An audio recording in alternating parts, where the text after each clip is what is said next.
Welcome to Mind Pioneer, the podcast where host Scott Donnell interviews experts in health, wellness, and technology. Hey, everybody. Welcome back to the podcast. We are so excited today to have an amazing conversation with Dr. Courtney Conley.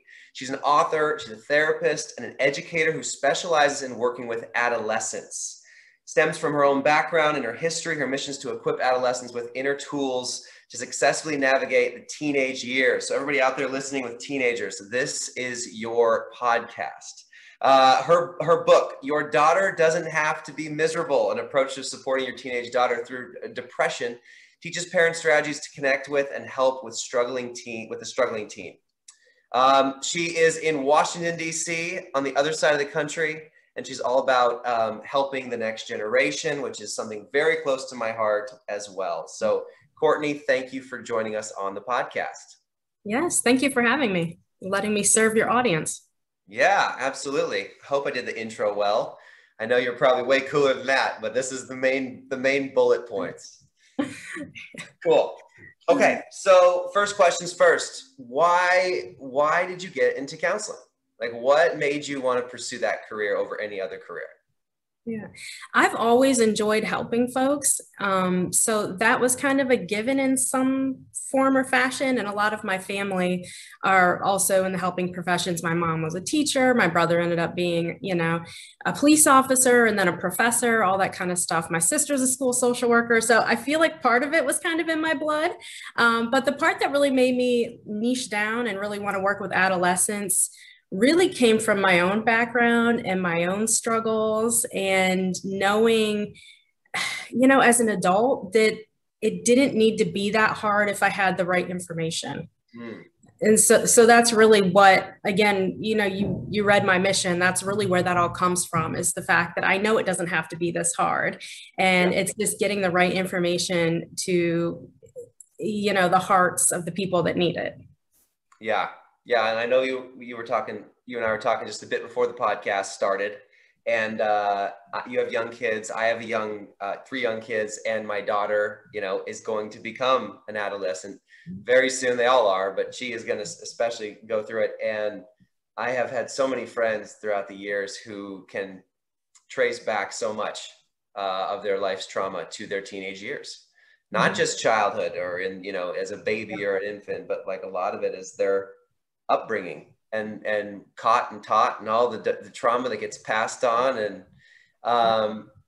I can't wait for this conversation because I think this hits close to home. I want to have an amazing relationship with my daughter.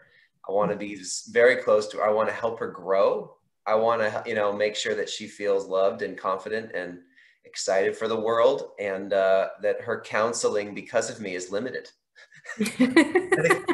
I think everybody has problems from their parents, but the goal is to limit it as much as possible. So this is great. I'm excited. So I want to hear just maybe a little bit about your story. You're here because of what you went through, but tell me a little bit more about that, and then why you landed on adolescent and teen, and specifically with girls, how to help them. Yeah, absolutely. So just as a teenager, it's funny because I don't think people really recognized how much I struggled because I covered it up so well. I masked it so well. I had a lot of insecurities, a lot of self-doubt, a lot of feelings of worthlessness, depression, anxiety, just feeling like I was always wearing some kind of a mask, and at that point I had a weight issue and was constantly eating my feelings and just never felt comfortable in my skin. Like it would be 80, 90 degrees out and I'd have a sweatshirt on to feel covered up and to feel comfortable. And it could be the smallest thing to someone else, and I would just perseverate on it and be so self-conscious about, for instance, a tiny scar on my wrist that nobody would even notice but me, but it was that detrimental to me. And it wasn't really because I was bullied. I can't really say that. I mean, there's always, mean girls here and there and whatever, but definitely nothing that was, I would consider bullying. But I just was so uncomfortable with who I was. And it really impacted my ability to enjoy my teenage years. I loved playing volleyball. I wouldn't go out for the team because I was so self-conscious. There was just so many ways that held me back. And I can attribute to so many poor decisions in my adolescence and even in my college years, so many poor decisions to trying to be something I wasn't, trying to get accepted, trying to really be anybody but me that I thought somebody else would enjoy being around, because the thought of them enjoying being around me was foreign. I was like, I don't have anything to offer here. So I was that loud, outgoing, like fat, funny girl. That was kind of the role that I played until I was able to really take a deep dive and step away from that and be more of who I was. And again, that's why I say, I know it doesn't have to be like that, for our teenagers. And I think that's what connects me to female adolescents in particular. I've worked with hundreds of kiddos. I used to be a school counselor before I had my own private practice. And so I've worked with boys and girls, but I see some of these things manifest in adolescent females more than I do with some of the adolescent males. Wow. Okay. I'm thinking, as you're talking, I'm thinking about my history and my high school and my teenage years. It's crazy. And we're going to probably talk more about women, but I had the same insecurities and feelings. And, I was the chubby kid, and I was the one in the football league where 10 years old, the other coaches are like, yeah, that kid has to strip down and get on the scale because he's overweight. He's not going to make the 130 mark. Having to strip down into my undies in front of like all the other fat kids' parents. I mean, there's a lot of things that can happen and a lot of insecurities that can damage you. So yeah, wow. In fact, especially if they go unchecked, like when we talk about kids comparing themselves to some of the social ideals and the things that they see on social media and all of that, having those conversations around how unrealistic it is to be like some of these social media influencers. Like, look around, go anywhere, go to a store, a farmer's market, wherever, we're allowed these days in the pandemic, and see what people look like, right? And what they're doing and how they're acting. And it's not what you're being exposed to, on social media and those different platforms. Yeah. Yeah. And it's this false ideal that kids, especially girls, get of here's what you should look like. Here's what you should think. Here's what you should see. Here's your body weight. Here's how to use your body to attract people to make you more, desirable. Yeah. Well, this is a family show. So we have a lot of parents and kids watch it. We have biohackers and functional medicine people and wellness folks and entrepreneurs all over the globe listening to these. What is some of the most valuable information that you could tell if there is an adolescent girl listening to this right now? What would you say to them? I would say to think about what information you're taking in and where that's coming from. When I work with girls who don't like the way they look, and I talk about what don't you like and what is it that you want to look like, when we keep diving into, okay, well, why? Okay, well, why? Why is this hair color right and this hair color is wrong? There ends up being no other answer than what they're seeing on social media and what they're seeing in the media. And then, and then thinking about, so is that really right and you're wrong? Like, and helping them challenge that and just see, how ridiculous that can be and where those ideas are coming from, and helping them come into their own and just accept themselves for who they are, because, we're all perfectly human here. And I don't believe that you were created inferiorly or anything else. It's just what society perpetuates. And when we get down to, and we boil down to, where are those beliefs and ideas coming from? There's no legitimate source. There's no legitimate source other than what you are seeing and immersing yourself in. Yeah. And don't ever forget, kids, that if you're on social media, you are seen as ad spend. This is marketing dollars. The more you look and click, the more money they make off of you by what you look and click on and potentially buy. So they're trying to sell you something as you experience social media, like a slot machine, like an addicting gambling slot machine. And so every little bit of clothing or model or photo or skincare product or whatever it is online is selling something, and they make more money the more you look at it. And so this picture of beauty has become so idolized amongst teenagers because they're using addiction and marketing dollars to give you a picture of what makes them more money. And so you just have to watch out for that. It's almost 100% not reality. Filters, all kinds of stuff, right? Yeah. Photoshop and filters. And I guarantee you that not only does that person on the other screen that you're looking at as the model not look like that probably in real life, they definitely don't feel as happy as that photo looks, right? You're looking at everybody else's highlight reel, and you're comparing that to your own backstage, your real life. And you're like, oh my gosh, I'll never, all these people are so happy. Look, they're so pretty. Look, they're doing all these travels and adventures, and they have all these friends. That is the wrong aim. And it's not true. It's fake. It's fake living. Yeah. And there's research out there too now that's supporting that, that's discussing the way social media can impact our mood and things like that, because I call it the grass is greener syndrome. We think somebody else has it better, and even as adults, we're susceptible to that trap. It's not just kids, So, somebody else looks like the perfect mom and they're always doing the right thing with their kids. And then you start comparing yourself, and, it can be a rabbit hole for sure. So just being mindful and aware. Yeah. Yeah. That's so good. And I don't want to assume that I know the answer to this, but what would be the best part of working with teens that are struggling with, they can be struggling with anything, whether anxiety or depression or other issues. I would argue that we all struggled with something when we were teenagers, every single one of us. Oh, so yeah.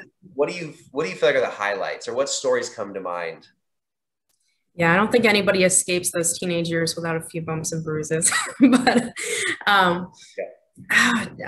I think just the aha moments when you're able to get teenagers to see something from a different lens than they've ever considered it before, because their thinking has not ever been challenged, and they've never been really asked to come up with why they believe that and where did it come from, and looking at the source and everything else.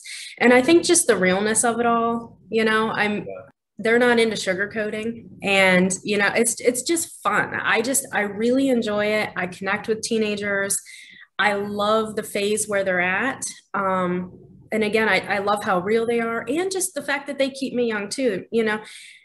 The only reason I know half of the things that I'm up on is because my teenagers love to teach me about things and show me things. And I just really enjoy being immersed in that too. But it's very rewarding when you can help somebody develop a sense of self-acceptance and self-love, because that's deeper than self-esteem. If we want self-esteem techniques, that's on the surface. But when you're able to go deeper and help somebody develop that self-love and that self-acceptance, that goes beyond them too, because you really can't accept other people for who they are until you start accepting yourself.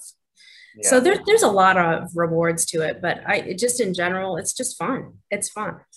I get to chat with teenagers. Yeah, same here. I used to do youth work and hanging out, running camps, tennis lessons. Middle schoolers and high schoolers are like my favorite. They're awesome. My wife is terrified of them, so this should be a fun next decade. But yeah, I love them. I am one. I think I have the maturity of a fifth grader. An evolved fifth grader. So yeah, beautiful. So that gives a little bit of your book. So your daughter doesn't have to be miserable.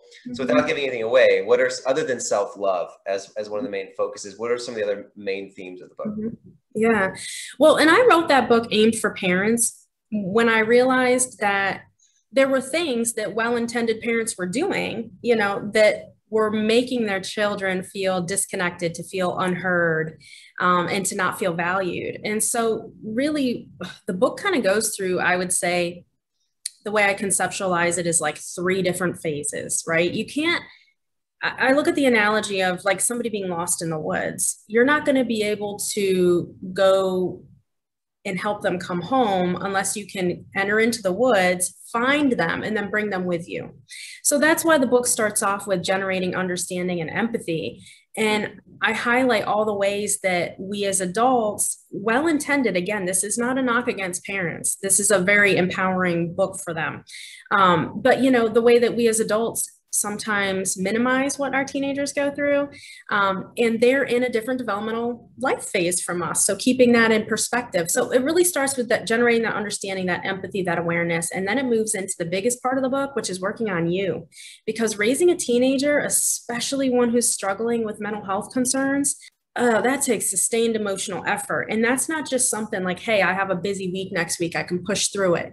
No, we're talking about something that can last a while and take sustained emotional effort. So it's working on you, your wellness, so that you can be in a position to support your child. And then the last part of it, which is what people usually just want to jump right to, is, you know, some of the techniques and things like that that you can use to connect with your child and to help them feel heard and to really enter into their world in a meaningful way. Because a lot of parents I know feel pretty, how do I want to phrase it, shut out, you know, like their kids kind of shut them out a bit. Yeah. Teenagers are good at that. Yeah, they are. I was one. Yeah, it's very true. So that's great. I think it's an amazing book, and we'll put a link to the book in our show notes all across the webiverse. And I think it's a great resource for parents to be able to think through this with their kids. I had a mentor one time. His name's John Cadis. He said, you should be reading resources and articles and books on 2 years ahead of your kids as they grow. I love that. And so, because it's going to help you prepare them, and it will help you mature them faster, most likely, if you're 2 years ahead, understanding, you know, how to raise a child who's one, how to raise a 5-year-old, a 12-year-old, you know, 16. What are the things they're thinking of? What are the things that they need? What are they going through? So try to think, you know, 2 years ahead. Like, okay, so my kid's 5 now. Okay, what does a 7-year-old need when I raise them? You know, and then I can begin to ask those types of questions. I can begin to give those responsibilities to my kids. I can begin to prepare them emotionally. I can be, you know, I know what sort of developmental stages they're at, when they're probably going to hit puberty, when, you know, when they're going to be dealing with what's said on the sports bus, you know, things like that. So that was probably some of the best advice I ever got. That's awesome. And you just kind of sparked something in me that, you know, I'll be sure to pass on too, because that's so true. Because I get a lot of teenagers that just hit like 9th grade and the parents are like, what happened? You know, like, because it's a total shift and flip, you know, from like 7th, 8th, maybe 8th grade starts to change. And then they're like, this is a different kid. Like, this kid used to be happy-go-lucky and now they're like miserable. So I love that you said that. I'm going to use that if that's okay. You go ahead. Yeah, that's free advice. It definitely helped as we think about our kids. It also helps you it also helps you treat your kids older than they are. Yeah. And when you, not in terms of like, oh, my kid grew up too fast, I never had a childhood. I mean, like in terms of giving your kids life skills and responsibilities and helping them be emotionally aware at a younger age. Like, those are all really, really good things that can happen the earlier in life. Absolutely.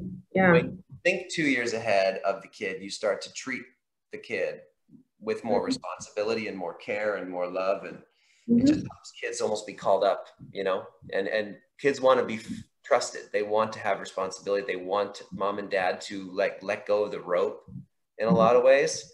And if parents can help their kids develop to a point where, you don't need a rope. You're good. I'm not going to put a leash on you. I trust you, you know. So that's good advice that I got, and you're happy to pass it on. Happy to have you do it. But you also have a business. So Expanding Horizons Counseling and Wellness, correct? Yeah. So that's your business. Talk a little bit about what it aims to achieve and what you're doing to kind of improve the lives and mental health of your patients. Well, so that's the counseling practice that I started. And it's funny because, you know, life has a way of coming back around to you. So I'm the kind of person that has to change it up every so often and do something at least a little bit differently. Like I went from like being a high school counselor to a middle school counselor to, you know, I just like to do different things and keep learning and growing. And so when I started my practice, I thought, well, maybe I'll just see adults. You know, I'll see how that goes. And it was very funny because the world said, no, you're not. And it was almost like instant that my practice was just filled with teenagers, and most of them teenage females. So I was like, okay, this is what we've got here. This is the calling. This is the direction. This is where I can best serve.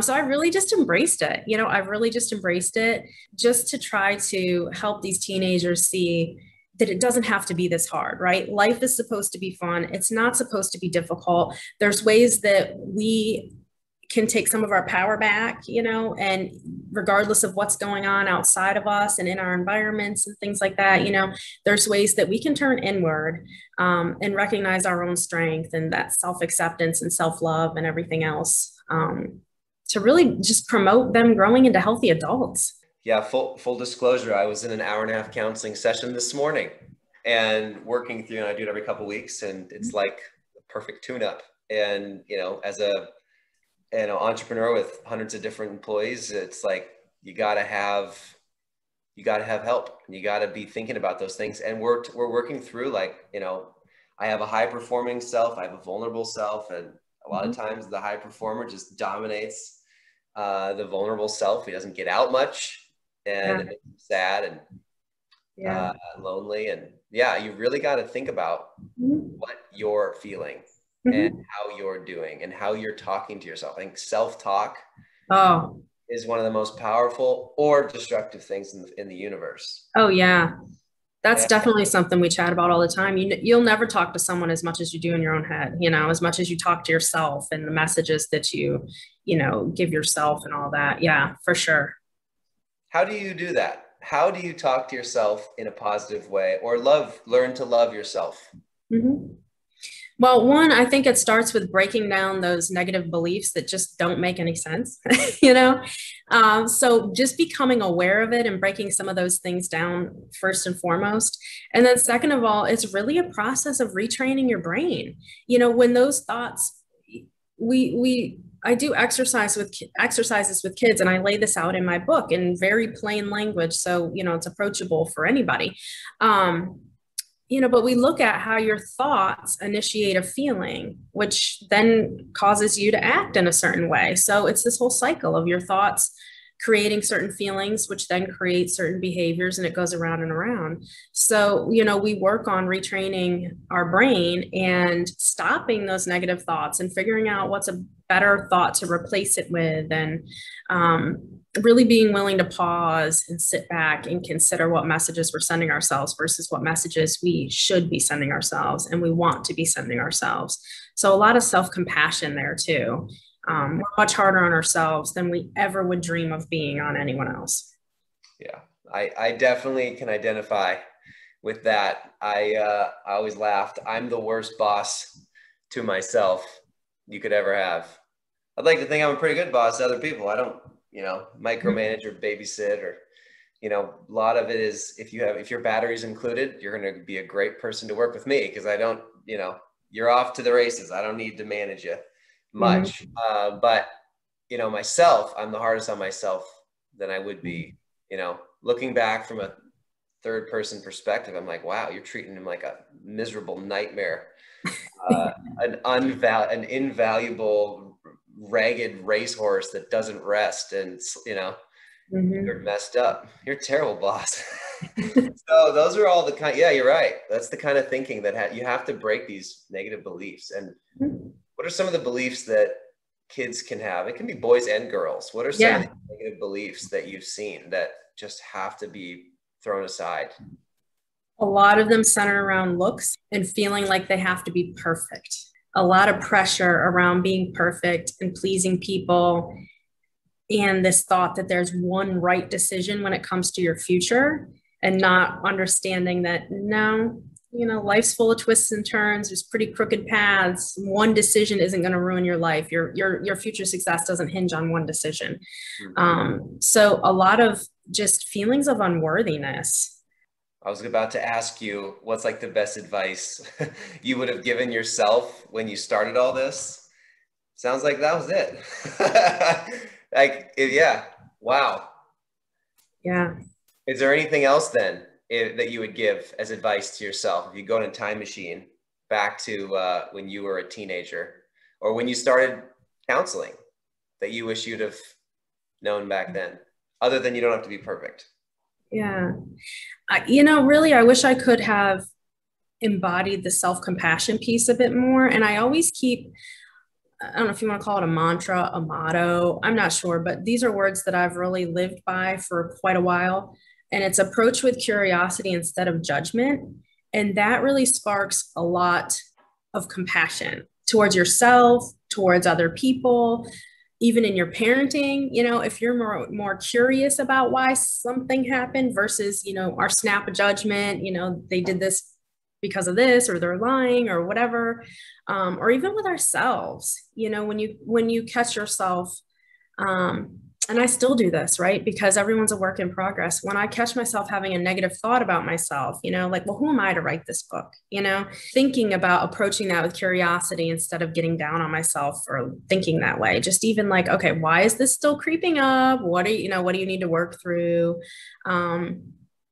And I tell my clients that too, my teenagers, because it helps them approach people in a more empathetic way, even when it comes to their parents, right? If their parents are mad and they're like not understanding what's going on in the relationship, if you're approaching with curiosity instead of judgment, like, my mom doesn't understand, she doesn't get it, she hates me, whatever, she likes my sister better, whatever the case might be. When you're approaching with curiosity instead of making those judgments, it leaves you more open-minded, and it helps you listen better and try to understand.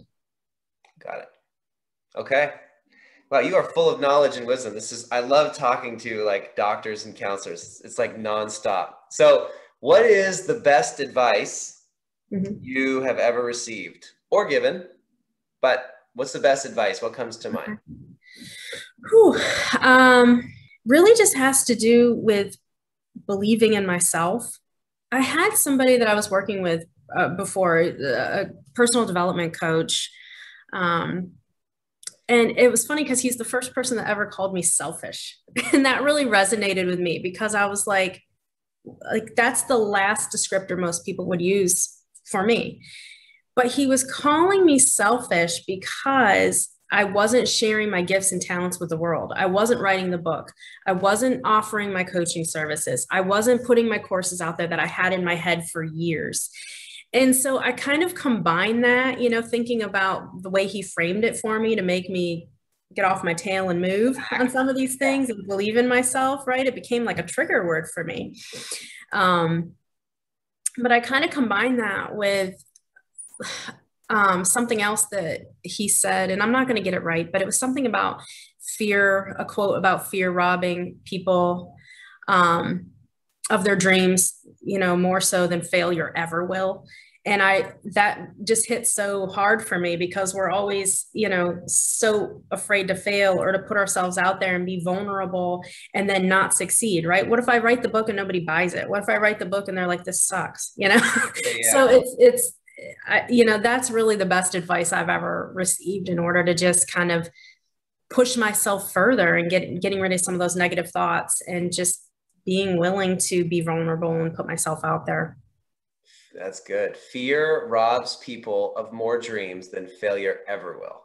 It's something like that. Believe me, that's not exact word, but that's a bumper sticker right there. What a quote. I love that. That's so good. And applaud the guy who told you were selfish with your gifts and your talents and not getting it out to the world. That's like a trigger that would make you act. That's brilliant.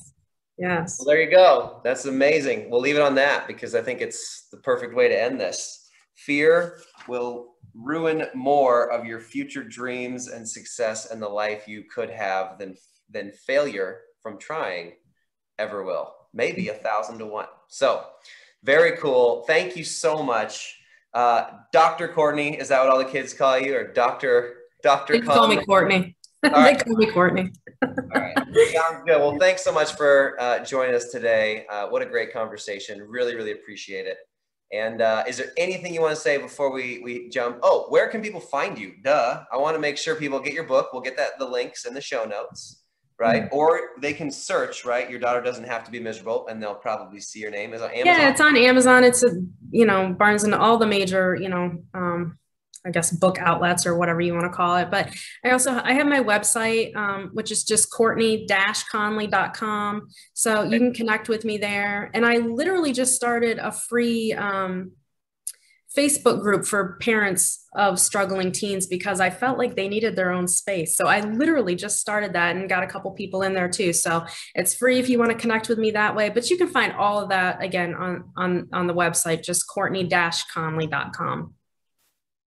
Oh, beautiful. And you help people in an intense need time of their life. This is something where people find you when they desperately need it. It's very hard for them to, ahead of time be like, I think my child's going to have this problem in 5 years. But you are helping people at a very, very pivotal moment in their life. Like you said earlier in the conversation, it's exhausting. It's long-term mental strain. And so for anyone out there listening to this, if you're having, we all have incredible kids, but if you're struggling and you're tired and you want some more resources and help, Courtney's there. And same with her Facebook group. I love it. Thanks so much again, Courtney, for all your time today. And I am proud of what you're doing. I support what you're doing. I think it's an incredible need in our world. So thank you again. Thank you.